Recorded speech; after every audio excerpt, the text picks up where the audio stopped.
your Bamenda man, your Ekuna man, your Ngi man, your Bakweri man, and proudly so your Anglophone brother. You're welcome on this platform, and it's with an immense pleasure that I know that you are my family. For those who will be sending me messages, supporting me in these hard times, thank you so very much. Anglophone man, and proudly so. Let me repeat it again.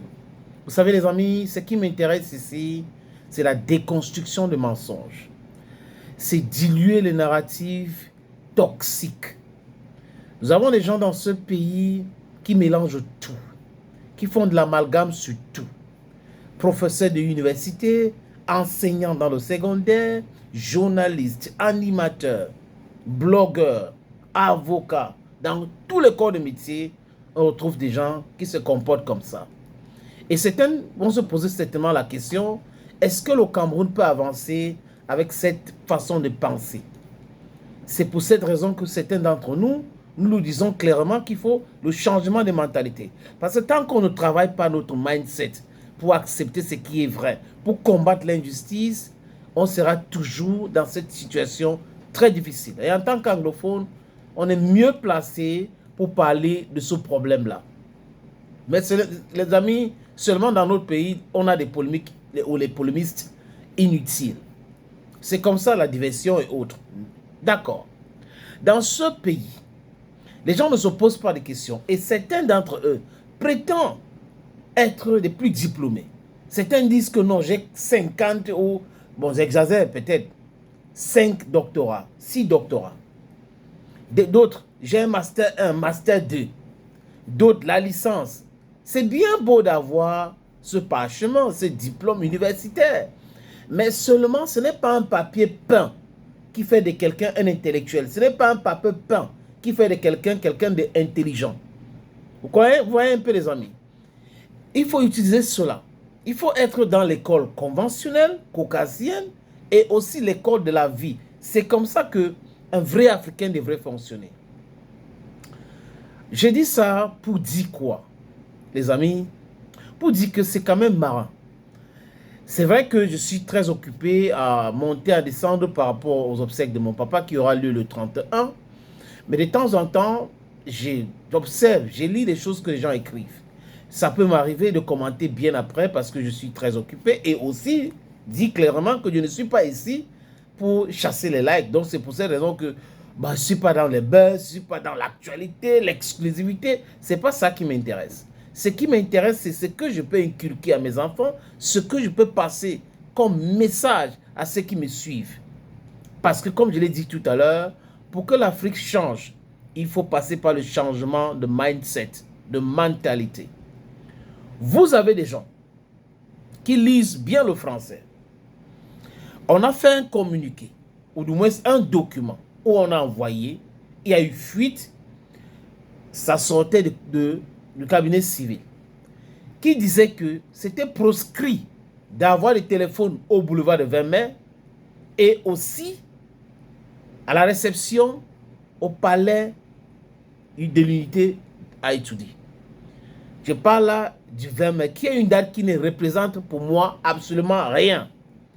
Il y a plein de dates, et je le dis encore, depuis plus de 25 ans aujourd'hui, j'insiste sur ça.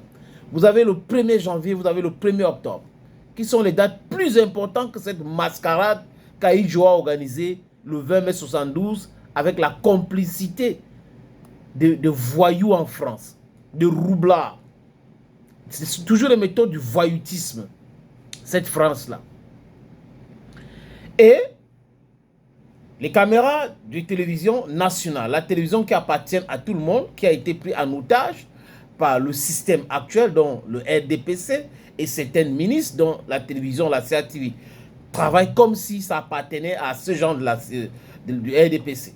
Ça, c'est le travail qu'il faut faire quand il y aura le changement, l'alternance réelle dans ce pays. Il faut enlever ça dans la tête de certains fonctionnaires ou de certaines personnes qui travaillent à la chaîne publique, que ça appartienne au ministre. Public, ça veut dire tout le monde. Ça ne veut pas dire RDPC, ça ne veut pas dire uniquement le gouvernement. Quand j'ai fini de dire ça, les amis, le document circule. Le document est clair. Pas de téléphone ici, pas de téléphone là-bas. Les caméras de télévision braquent sur Samuel Eto'o, c'est normal. c'est la seule pour le moment superstar que le Cameroun a. Et il avait son téléphone en main. Il ne pianotait même pas son téléphone. Il ne manipulait pas son téléphone. Et d'autres personnes avaient leur téléphone. Mais vous savez, c'est un bon marché. Voyez? Je disais à quelqu'un l'autre jour à Boya que pour chasser les vues, il faut mal parler de Samuel Eto'o fils en comptant sur ses followers qui vont venir répondre durement. Mais vous, quand nous sommes en train de faire la déconstruction de mensonges, les gens qui sont nombreux en train d'insulter Samuel Eto'o fils sont gênés, et ces mêmes gens-là qui commentent partout vont venir nous dire « Oh, parle pas d'Eto'o, il faut parler de ceci, il faut parler de cela. » Donc, ils nous dictent ce que nous devrons dire parce que nous dérangeons leurs amis qui insultent à longueur de journée Samuel Eto'o fils. C'est la corruption, souvent morale. La corruption est partout dans ce pays. Des gens qui ont mangé toujours l'argent de la FECAFOOT, l'argent du football, ils sont là, ils ont recruté certaines personnes, ils ont acheté des ordinateurs à d'autres, des téléphones, créé des faux comptes pour continuer à distiller de la haine. C'est pas grave, les amis. I have a thick skin. And I repeat that every time. I have a thick skin. I have a sense of direction. I have my own editorial policy on this platform. And in my life, I want to be a serious person. I've been striving for that. And I continue to want to be like that. And every now and then, everything I do is for justice and the truth. Les menteurs d'alerte ont commencé, Eto'o allait avec le téléphone, Eto'o avait le... Mais franchement, quand vous dites des choses comme ça, vous devez vous poser même la question de savoir, est-ce qu'il n'y avait pas la sécurité au niveau du boulevard de 20 mai? Parce que s'il y avait la sécurité ne devrait pas permettre à ce que Eto'o traverse avec son téléphone. Mais si le mec traverse avec son téléphone et que les autres avaient leur téléphone, ça veut donc dire que le document a été annulé. Ou qu'on les a envoyé encore le message que non, Kalmous, venez avec votre téléphone. Parce qu'on est en train de... Ça sera comme si le président a, donc il ne faut pas vraiment venir avec le téléphone. Ce n'est pas tout le monde qu'on a invité. Les gens qui ont reçu ces invitations-là ont certainement eu de l'information par rapport à cela.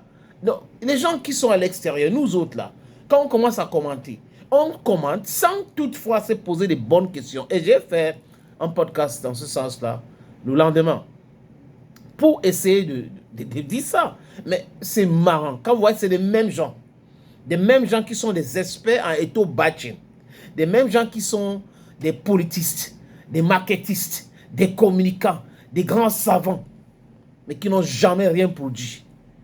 Absolument rien. C'est des meilleurs, ils sont ceci, ils sont cela. Quand ils commencent à parler, you blow hot air every day. You should be ashamed of yourself. Eto'o donc a décidé de clore et mettre un fin à cette polémique inutile. Il y avait des photos. Et on a vu des gens en train d'appeler, pianoter leur téléphone. Alors que lui, il avait juste son téléphone en main. Les gars ont honte. Et on va s'attaquer à ça. Bientôt, on va venir ici. Changer de boulot. Vous prenez les 500 € pour faire du sale boulot. Thank you, friends.